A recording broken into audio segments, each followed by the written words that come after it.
ብቻ ሳይሆን በኢትዮጵያውያን ዘንድ ጭምር ልብ ሰባሪ ነበረ። ብዙዎች ተስፋ ያደረጉባቸው ሀገራቶች እንደዋዛ እንዲሁ በቸልተኝነትና በጥቃቅን ስህተቶች ከውድድር የወጡበት አጋጣሚዎች አነጋጋሪ ሆኖ አልፏል። አድማጭ ተመልካቾቻችን፣ ይህም እንግዲህ ለበርካቶች በትልቁ ጥያቄ ሲያስነሳ የቆየ ጉዳይ ሆኗል። አፍሪካ በእግር ኳስ እንደሚታወቀው እንግዲህ ለበርካታ ሀገራቶች ለበርካታ ትልልቅ ብሔራዊ ቡድኖች ግብአት በመሆን ውጤት ያመጣች አህጉር ናት። ግን እንደ አህጉር ትልቅ ውጤት የላት። ሞሮኮ በ2022 የዓለም ዋንጫ ግማሽ ፍጻሜ ከገባችበት ውድድር ውጭ ማለት ነው።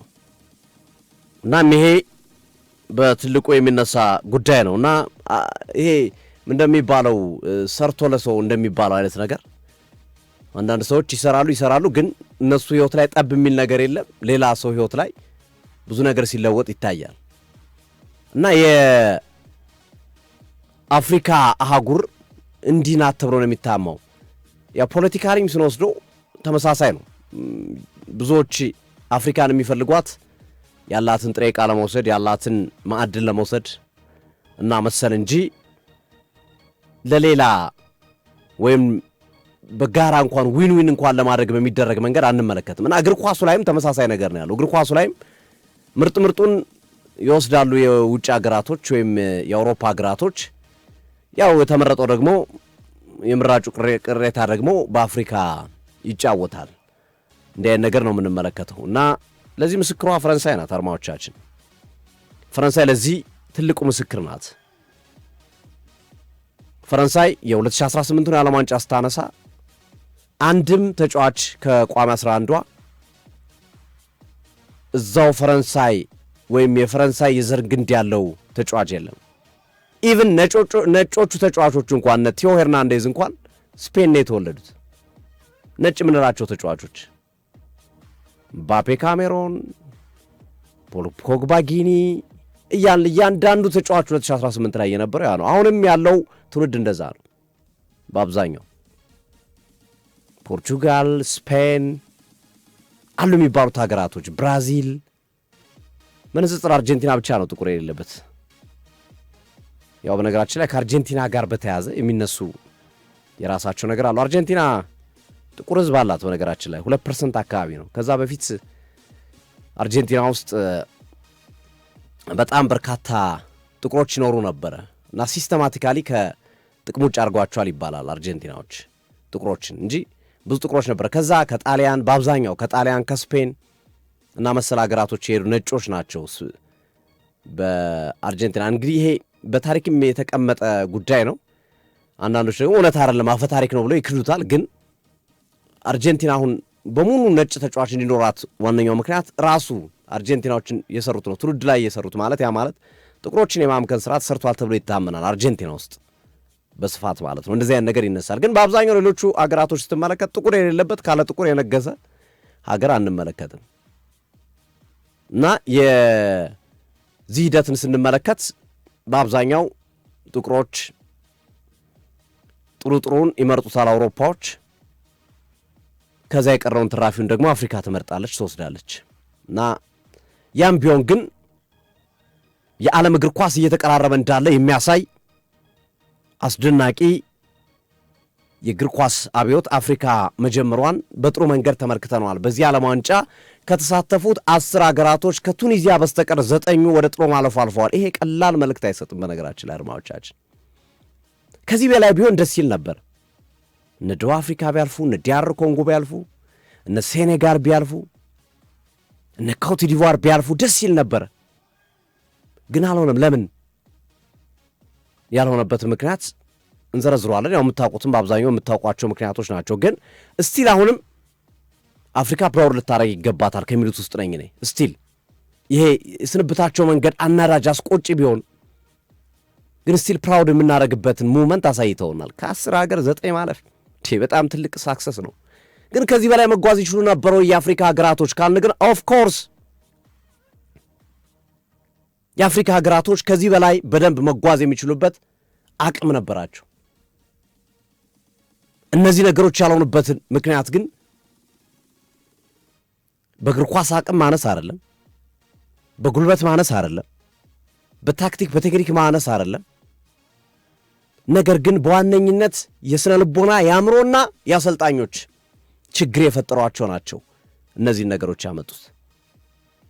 እንመልከት። ደቡብ አፍሪካ በካናዳ የተሰናበተችው በመጨረሻ ደቂቃ በተቆጠረ ጎል ነው።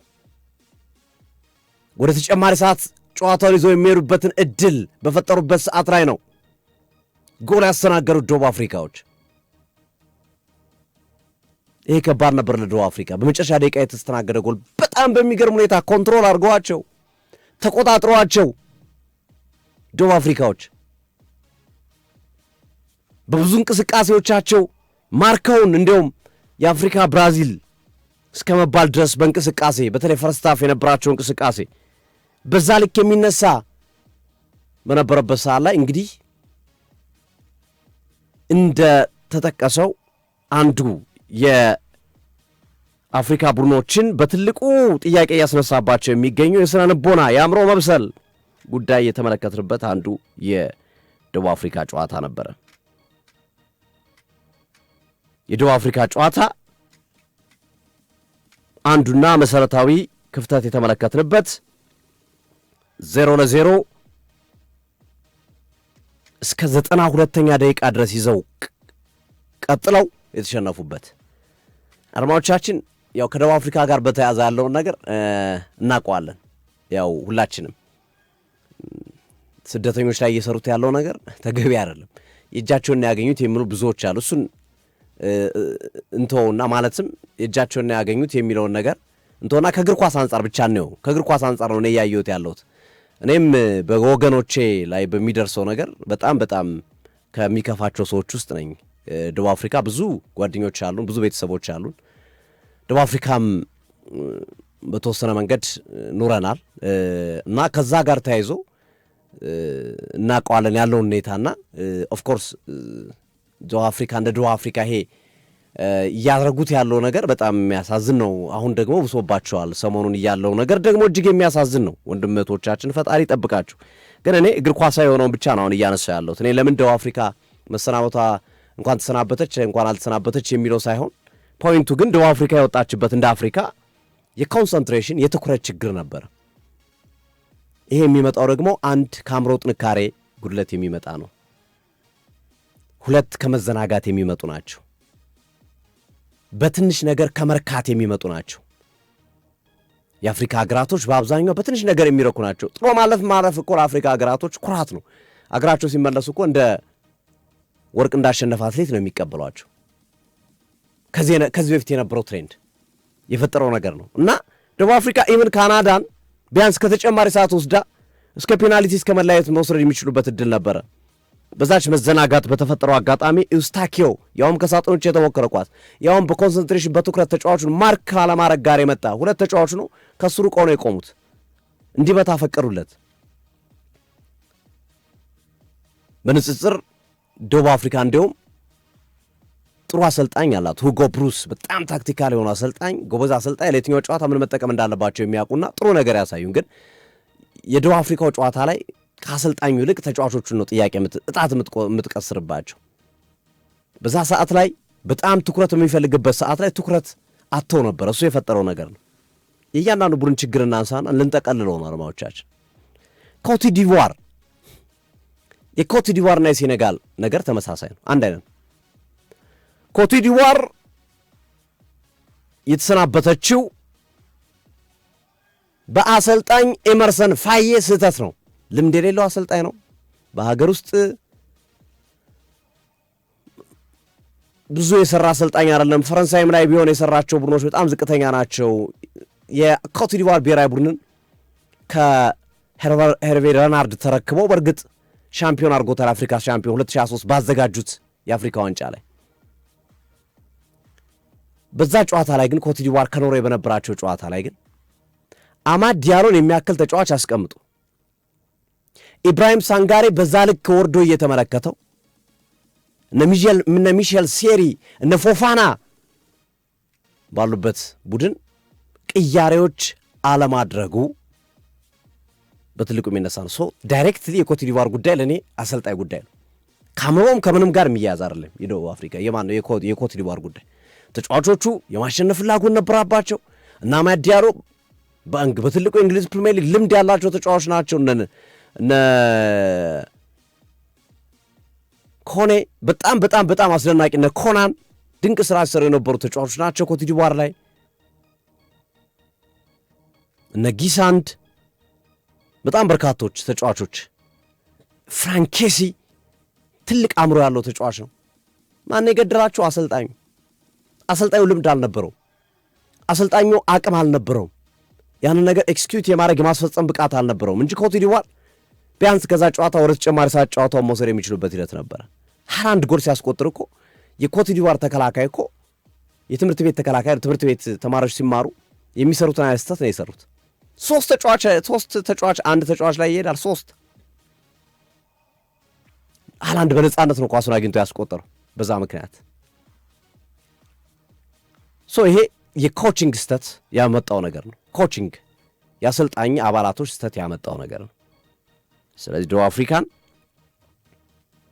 ከስነ ልቦና አንጻርና ከትኩረት ከሜንታሊቲ አንጻር አነሳን።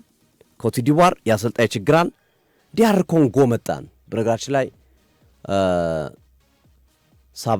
የዲያር ኮንጎ አሰልጣኝ ሴባስቲያን ዲሳብሬ ልክ ጨዋታው እንደተጠናቀቀ የወላጅ አባታቸውን ህልፈተ ህይወት ሰምተዋልና ሁለት ሀዘን የሆነባቸው ዲያር ኮንጎ ተሰናበተች። ወዲያው ደግሞ የአባታቸውን ህልፈተ ህይወት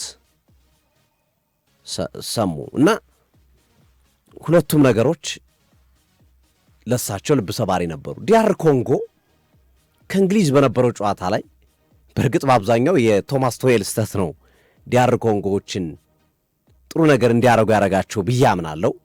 በትናንትናው ጨዋታ ላይ ግን ያገኙትን እድል ሪቴን አድርገው ከመቆየት አቆይተው ከመቀጠል አንጻር ግን መቀጠል የሚችሉባቸው እድል ነበሩ። ከባድ ነው። እንግሊዝ በጣም በጣም በጣም ተሰጥቶ ያላቸው ተጫዋቾች ናቸው ያሏቸው። ቡድኑን በቅያሬ መቀየር ይችላል። ቡድኑን ባለበት ማስተካከል ይችላል። ታስተካክለዋለህ። ምክንያቱም ጥራት አለ። ኳሊቲ ያለው ቡድን ከሆነ ለአሰልጣኝ ቀላል ነው። የትኛውንም አማራጭ ቢጠቀም አሰልጣኙ የኳሊቲ ልዩነት ካለ አሸንፈ ትወጣለህ። የግልጽ ነው። በዓለም እግር ኳስ ላይ የኳሊቲ ልዩነት ካለ አሰልጣኝ ተከላክሎ ተጫወተ፣ አጥቅቶ ተጫወተ፣ አሸንፈ መውጣት ትችላለህ። ግን በዛ ልክ ደግሞ አሰልጣኞች የሚሰሩ ስህተት የቡድኑን አቅም አውጥቶ እንዳይጠቀም በማድረግ ደግሞ ዋጋ ሊያስከፍል ይችላል። ትናንት ቶማስ ቱሄል እንደ ሳካ አይነት ምርጥ ተጫዋች አስቀምጠው እንደ አንቶኒ ጎርደን አይነት ምርጥ የመስመር አጥቂ አስቀምጠው የተጠቀሟቸው ተጫዋቾች እጅጉን ጥያቄ የሚያስነሱ ነበረ። ጥያቄ የሚያስነሳ በጣም በኋላ ላይም ለማስተካከል የሄዱበት ርቀት ሌላ ሜስ የፈጠረ ነበር። ራይስን የቀይ መስመር ተከላካይ አድርገው ያጫወቱበት መንገድ በእርግጥ የሃሪኬን ያቻነት ጎል የወጣችሁ ከነ ዲክላን ራይስ ከነ ኢዜና ከሳካ ቀይ መስመሩ ላይ ከነበሩት ተጫዋቾች ተነካክቶ ሄደው ነው አንቶኒ ጎርደን አሻገረው፣ ሃሪኬን አስቆጠረው። ሁለቱንም አሲስት ያደረገው አንቶኒ ጎርደን ነው በዚህ ጨዋታ ላይ። አንቶኒ ጎርደን 100% ብቃቱ ላይ አይደለም ያለው፣ በኒውካስል የምናውቀው አይደለም። ግን ስቲል ከማርከስ ራሽፎርድ የተሻለ እንደሆነ ጥያቄ የለውም። ማርከስ ራሽፎርድ ያለበት ሁኔታ ጥሩ አይደለም። ትናንትም የተሰጠው እድል ሰፊ ነው። ግን በጥሩ ማለፍ ጨዋታ ላይ እንዲህ አይነት ድፍረት ቶማስ ቱሄል መስራታቸው ጥያቄ የሚያስነሳ ነው። ዲያር ኮንጎ ያገኘውን አጋጣሚ ተጠቀም። በሲፓንግ አማካኝነት ያለው አማራጭ መከላከል ስለነበረ ተከላክሎ ተጫወተ። የኋላ ኋላ ዋጋ ከፈለ። ሃሪኬን በ10 ደቂቃዎች ውስጥ ባስቆጠራቸው 2 ጎሎች። በነገራችን ላይ ዲያር ኮንጎ ለ70 ደቂቃ አካባቢ ሲመራ ቆይቷል። 70 ደቂቃ አካባቢ መርቶ ነው አልማዎቻችን ዋጋ የከፈሉት እና ይሄ የዲያር ኮንጎ እኔ እንደው ማለት ከስህተትም ከመሰል ነገሮችም ጋር አላያይዘውም። የአእምሮ ጥንካሬ ምናምን የምንለው ኦፍ ኮርስ ይገባኛል። ግን ከባድ ነው። የእንግሊዝ ብሔራዊ ቡድን በጣም ጥራት ያለው ብሔራዊ ቡድን ነው። ስለዚህ ዲያር ኮንጎን ከደቡብ አፍሪካም ከኮት ዲቯርም ከሴኔጋልም ችግር አውጠዋለሁ። ዲያር ኮንጎ በቃ የጥራት የኳሊቲ ችግር ነው። ኳሊቲያቸው በጣም የተለያየ ስለሆነ በኳሊቲ ችግር የመጣ ነው። አክሴፕት የሚደረግ ሽንፈት ነው የዲያር ኮንጎ። ትልቁና አስቆጩ በጣም አናዳጁ ጉዳይ ግን የሴኔጋል ከውድድሩ የወጣችበት መንገድ ነው። ሴኔጋል በጨዋታው በልጧል። ሴኔጋል 2 ጎል አስቆጥሯል። ሴኔጋል እስከ 76 ደቂቃ ድረስ እየመራ ተጉዟል። ለምን እስከ 86 ነው እንጂ ይቅርታ 76 እስከ 86 የዲአር ኮንጎ ነው 76 ደቂቃ ድረስ የነበረው ሃሪኬን በ10 ደቂቃዎች ውስጥ ጉድ ያደረጋቸው ማለት ነው። የሴኔጋል በፍጹም እኔ አክሴፕት ላደርገው የሚችለው አይነት ሽንፈት አይደለም። አክሴፕት ላደርገው የምችለው አይነት ሽንፈት አይደለም የሴኔጋል። ምክንያቱም ይሄ ቡድን እስከ 86 ደቂቃ 2-0 እየመራ ኮምፎርቴብል የሆነ ቡድን፣ የተረጋጋ ቡድን፣ ምንም ነገር የማያሰጋው ቡድን ባንዴ ነው ፍርስራሹ የወጣው። ባንዴ ፍርስራሹ የወጣው። እኔ እንደዚህ በፍጥነት በረዶ ራሱ ሲቀልጥ አላየውም። እንዲህ በፍጥነት ኩምሽሽ ያደረገን መላው አፍሪካውያኖችን የሴኔጋል ጉዳይ። የሴኔጋል ብሔራዊ ቡድን ቁልፍ ተጫዋች መካከል አንዱ የሆነውና ባለፈው የኢራቁ ጨዋታ ላይ 2 ጎል ያስቆጠረው ፔፔጌ የሰጠውን አስተያየት እዚህ ላይ 100% እጋራለሁ። ቃል በቃል ያለው ነገር ወደ ሴኔጋል ብሔራዊ ቡድን ደግሜ እንዲጫወት ከፈለጋችሁ በሙሉ የቴክኒካል ስታፉን አሰልጣኞቹን ጨምራቸው አሰናብቷቸው፣ ካለበለዚያ አልመጣም ብሏል። ካለበለዚያ እንድንመጣ አጠብቁ፣ እኔ አልመጣም ከዚህ በኋላ በሴኔጋል ብሔራዊ ቡድን ብመረጥ ግልጋሎት አልሰጥም። ምክንያቱም ሞራል የሚገል የተጫዋችን ስነልቦና የሚያቀጭጭ የተጫዋችን ስነልቦና የሚገል ስራ ነው የተሰራው። ሴኔጋል በጣም ጥራት ያለው ቡድን ነው፣ ልክ እንደ ኮትዲቯር ተመሳሳይ ነው። የኮትዲቯርና የሴኔጋል ችግር ለኔ ያሰልጣኝ ፔፔ ታዮ ችግር ያመጣው ነው። ዋና ተጫዋቾቻቸው ነው ነቅላ ያስወጡላቸው። ሮዲ ጋርሲያ ዶኩን ሲያስወጡ፣ ኬቨን ድብሮነን ሲያስወጡ አስገራሚ ውሳኔ ነበር። ዶኩ ከወጣ በኋላ የሴኔጋል ብሔራዊ ቡድን ብሎ ነበር ያረፈው። በደንብ ነበር ያረፈው። ምክንያቱም አማካኝ ኳሱን ይቆጣጠራል፣ ተከላካዩ ብዙ ስራ አይበዛበትም፣ እንቅስቃሴያቸው በጣም ምርጥ ሆነ። ይበልጥ በቃ ማለት ወደ እርግጠኝነት የሚያስጠጋ 2-0 85 ደቂቃ ኮምፎርቴብሉ ነው እየሄዱ ባለበት ሰዓት ግን በእውቀት ማነስ የተፈጠረ የተጫዋቾች ቅያሪ ዋጋ አስከፈለ። ኢድሪሳ ጋና ጌ፣ ፔፔ ጌ፣ ሐቢብ ዲያራ፣ ሰንደርላንድ፣ ኤቨርተን፣ ፔፔ ጌም በተመሳሳይ በእንግሊዝ ፕሪሚየር ሊግ በነ ኤቨርተን በነ ሰንደርላንድ ስታንዳርድ እየተፈለገ የሚገኝ ተጫዋች፣ ጥራት ያላቸውን ተጫዋቾች ንቅልቅልቅልቅል አድርገው አወጧቸው። አማካኙ ፈረሰ። ከጎል በፊት ፔፔ ጌና ሐቢብ ዲያራ እንደዚሁም ሌላኛውን የኤቨርተን ኮከብ አሁን በገበያው ላይ እስከ 100 ሚሊዮን ፓውንድ እየተነገረለት ያለውን ኢልያም ኒዳዬን ጨምሮ አስወጣችሁ። ምን እንዳሰቡ አይታወቅም አሰልጣኙ። እርሶም ቢሆን ቢሞክሩት ስትወርቅ ከውድድር ስትሰናበት ለሁሉም ተጫዋች እድል ለመስጠት ያንን ታረጋል። ቡድን እየመራ ኮምፎርቴብሉ ነው። ተጫዋቾቹ ምንም ድካም በሌለባቸው ሁኔታ ንቅል አድርገው አስወጣቸው። አማካኙ ከምኑ ጋር ይገናኝ? ጭራሽ ተጨማሪ ሰዓት ላይ ኢድሪሳ ጋና ጌን አስወጡላቸው። ጎል አስቆጥሩ ብለው ፈቀዱላቸው። መጀመሪያ ፔፔ ጌ፣ ሐቢብ ዲያራና ዳየን ያስወጧቸው። እየመራ ያለ ቡድን ነው። አንድ ተጫዋች ሊቀይር ትችላል፣ 2 ተጫዋች ሊቀይር ትችላል። እኩል እንደሚመራ ቡድን 4-5 ተጫዋች ትቀይራለህ። ይሄ በግልጽ የሚያሳይ የቴክኒክ አባላቶቹ ያ ማለት ከአሰልጣኙ ጀምሮ ቡድን ውስጥ ያሉት የቴክኒክ አባላቶቹ የፈጠሩት ስህተት ነው ይህንን ያመጣው። በነገራችን ላይ የእንግሊዝ ብሔራዊ ቡድን ዲአር ኮንጎን ካሸነፈ በኋላ ቶማስ ቱከል በቀጥታ ያመሰገኑት ምክትል አሰልጣኛቸው ነው። ምክትል አሰልጣኛቸው በጣም አመስግነውታል። እሱ ነው ይህንን ውጤት እንድንቀይር ያደረገ። ቅያሬዎችን በሱ ፍላጎት ነው የከወንኳቸው፣ ውጤታማ ሆነናል ነው ያሉት። አፍሪካ ስተው የሚል እንኳን የለም። ፔፔተው 4-5 ተጫዋች እየመራ ሲቀይር ተው የሚለው እንኳን የለም። አማካኙን በሙሉ ንቅል አድርገው አወጡት። አዲስ አማካኝ ያስገቡት ላሲን ካማራ፣ ፔፔ ማታሳር፣ አማካኙ ላይ ገቡ። ፊቱ ላይ ምባዬ፣ ኒኮላስ ጃክሰን እንደገና በዋወሱት ፊቱን ራሱ ሙሉ በሙሉ ላይ ቀየሩት። በኋላ 6 ተጫዋችም ተፈቅዶ ስለነበር እንዳለ አማካኙና ፊቱ ዜሮ ሲቀያይሩት ከየት ይምጣ ከየት ይዋሃድ? የተዋሃደውን ቡድን በትነ የተዋሃደ የተስተካከለን ቡድን ነቅለ አስወጥተ እንዴት ከየት መጥቶ ቢያንስ የሆነ ችግርህን ነው ማስተካከል ያለብህ። ከሶስቱ አማካኞች አንዱ ሊደክም ይችላል፣ ሶስቱም ሊደክሙብህ አይችሉም። ፔፔ ጌዬ፣ ኢድሪሳ ጋና ጌዬና ሀቢብ ዲያራ ምንም ሳይሆኑ ነው ደግሞ የቀየሯቸው አሰልጣኝ። በዛ ውስጥ የተፈጠረ ነገር ነው እንግዲህ ሞሬራ ነው ጫና ሲፈጥር የነበረው።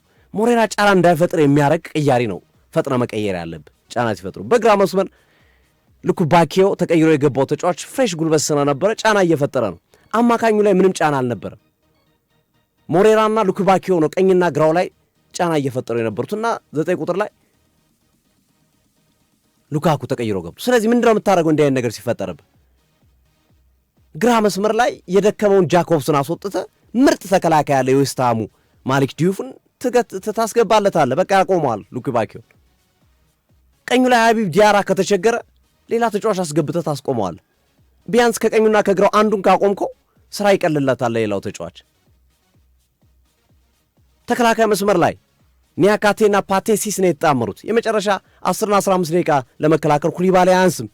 ከጉልበት አንጻር መቆጣጠር ይችላል። ሉካኩን ጉልበተኛ ነው ሉካኩ። ፓቴሲስና ኒያካቴ ጉልበተኛ አልነበሩም። እንዲህ አይነት ቅያሬዎችን ነው የምቀይረው። እንዴት አንተ ብድግ አድርገህ ደናውን ክፍልን ዋናውን ክፍልን ጥሩ እየሰራ ያለውን ሶስቱንም ተጫዋች ነቅለህ ታስወጣለህ? ይሄ በጣም በጣም በጣም በጣም አስገራሚ ውሳኔ ነው እና የኮት ዲቯርና የሴኔጋል ችግር እኔ አንድ አይነት ነው። የሜንታሊቲ ምናምን አይደለም የነዚህ ችግር። ደቡብ አፍሪካ ቅድም አንስቻለሁ ሜንታሊቲ ችግር ነው የደቡብ አፍሪካ።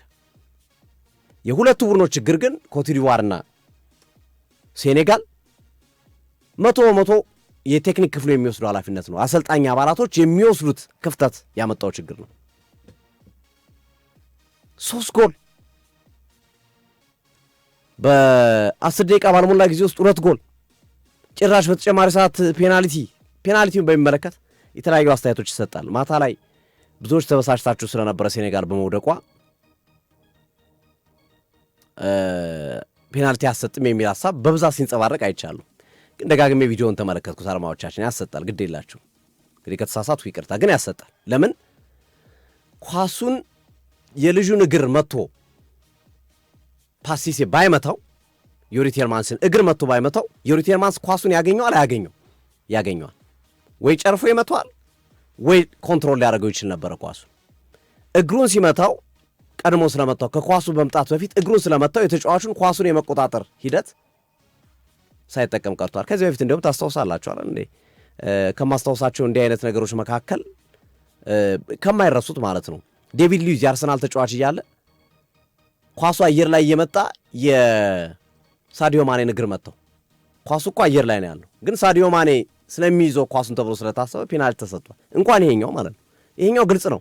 ተጫዋቹ ወይ ይጨርፈዋል ኳሱን ወይ ደግሞ ኮንትሮል አድርጎ ሊያቀብለው ይችላል ወይም ሊመታው ይችላል ኮንትሮል አድርጎ። ስለዚህ ኳሱን የመያዝ እድል ያለው ማጋ ነበር ዮሪ ቴልማንስ ነው።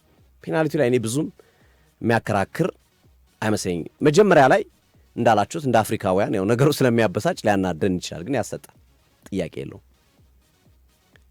ይሄ ነው ችግሩ፣ ትልቁ ችግር ይሄ ነው።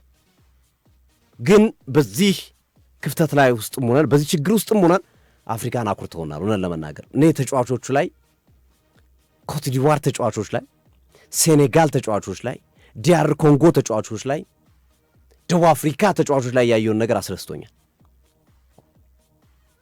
ጥቂት መስራት የሚፈልጉ ነገሮች አሉ።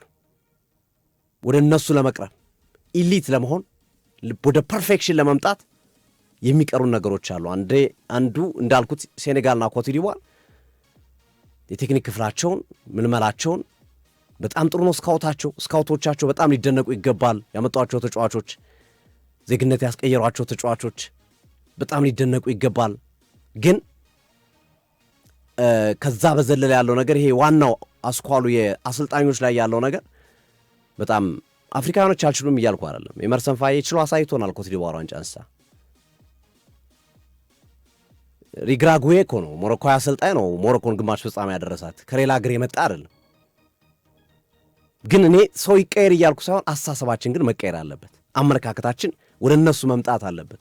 በእነሱ የስልጠና ደረጃ፣ በእነሱ የአስተሳሰብ ደረጃ፣ በአውሮፓዎቹ ደረጃ ማሳደግ ያለብን እንደሆነ አስባለሁ። አድማጮቻችን ይሄ መስተካከል አለበት በአፍሪካ እግር ኳስ። ቀጣይ የሚጠበቁ ቡድኖች አሉ እንግዲህ ኬፕ ቨርዴ ከአርጀንቲና የጋናው ጠንቋይ እንግዲህ ኬፕ ቨርዴ ታሸንፋለች ብሏል። አብረን እናያለን።